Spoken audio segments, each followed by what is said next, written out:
So River City Girls is in the discussion for me as one of the new favorite modern day beat 'em ups.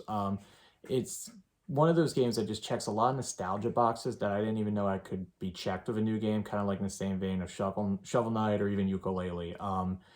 What it basically is that vein of those 90s beat 'em ups, Turtles in Time, Streets of Rage, where you just if this was an arcade machine, Arcade One Up, please make this an arcade machine. But I would be putting quarters in it, quarters and quarters if I was in the arcade as a kid.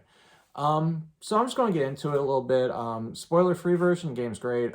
If you're playing a beat 'em up for the plot, stop listening now. So the way the game basically starts off is Kyoko and Mazuko are in class and they get a text message. Kunio and Ricky get kidnapped. Those are their boyfriends. Those are the stars of the previous game, or I guess secondary game, depending on which order you played these in.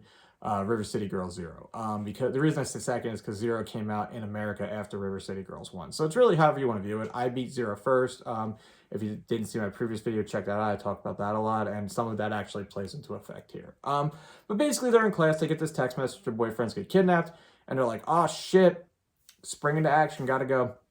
For some reason, the principal is like, "Abso-fucking-lutely not on my watch." So he basically tells the students to beat them up, and from there, you have to fight your way out of school. You get to the school, and then the game continues, and you just kind of go. But what I really like about this game is it feels so damn lived in. Like there's so much happening. There's so many recurring characters, and there's even so many like nostalgia levels where it would almost feel generic in the 90s. It feels like a nostalgia trip because there hasn't been too many beat 'em ups in modern time, like Shredder's Revenge and Streets of Rage 4, but they all came out after this. This really like kind of brought the beat 'em ups back in the way it was, in my opinion, or at least one that popularized it again.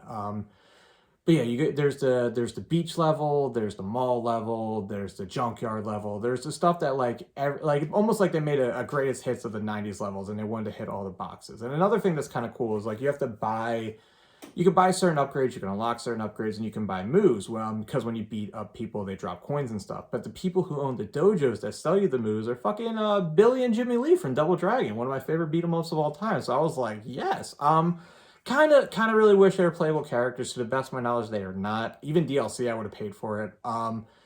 But the just seeing them there and seeing how different and contrast their personalities are was kind of fucking entertaining. So I would like to see when the River City Girls franchise is on pause or done or whatever, a Double Dragon game where it's almost flipped, where you run into these two in the game, or even Kunio and Riki at some point. But as you go through the game, you fight through, you have all these different unique boss fights with a seamstress and even like a pop idol, which reminds me a lot of Scott Pilgrim versus the World in like the best possible way.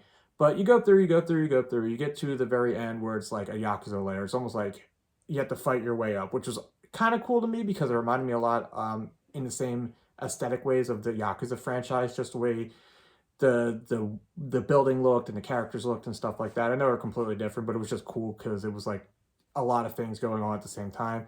And then you get to the last part. The boss at the end of the level, you think it's going to be Sabu from the first game, or the final boss, I should say.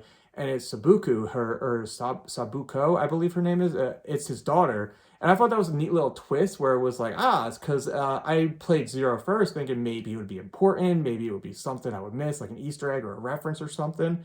Because I actually, so I bought story time.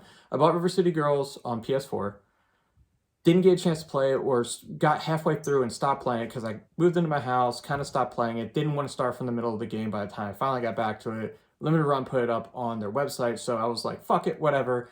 I'll buy it again, and the way I'll justify the $35 is I'll wait because it'll be a whole new set of trophies, because I'm horrible with money if you haven't watched this channel before. But long and short of it, I'm glad I did that because I thought it was a nice little reference where you think it's the boss from the first game, but it's really his daughter. And I believe that's going to play a factor in River City Girls 2 from what I've seen in some of the trailers and stuff, but I don't really know. I haven't played that yet because, again, I bought it from Limited Run. So the way I'm justifying that expense is I'm just going to wait till they actually ship my copy, and I'm hoping it's soon because I really want to play it. But if not, PlayAsia has a dual pack, so I guess I'll buy it there and double dip and be sad about it. Neither here nor there. Limited Run, please fix your damn shipping times. Please, I'm not asking nicely for everyone and myself included. Anyway, so you beat the game.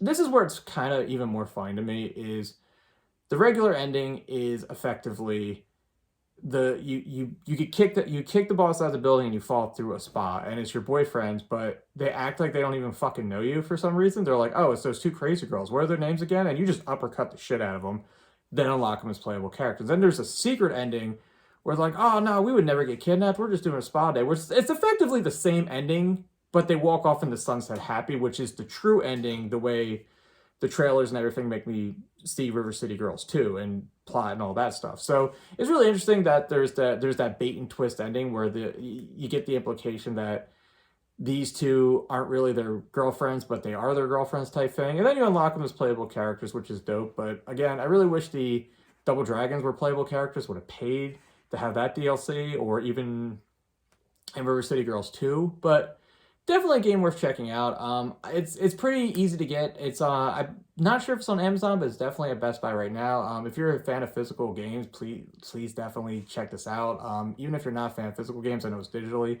available, but definitely check it out. It's going to become hard to get sooner or later. If you're just a fan of beat 'em ups, I would definitely recommend now, because when the first print came out for PS4 and Switch eventually started to skyrocket because everyone wanted it once it was out of print. So heads up now, I guess. But let me know what you guys think. Let me know if you like beat 'em ups. What's your favorite one? Trails in Time is the correct choice. But let me know what you guys, which ones you guys like. If there's any others or anything I missed or anything in between. But above all else, guys, let me know what you think. Tell your friends, tell your enemies, and be good people. Have a good one.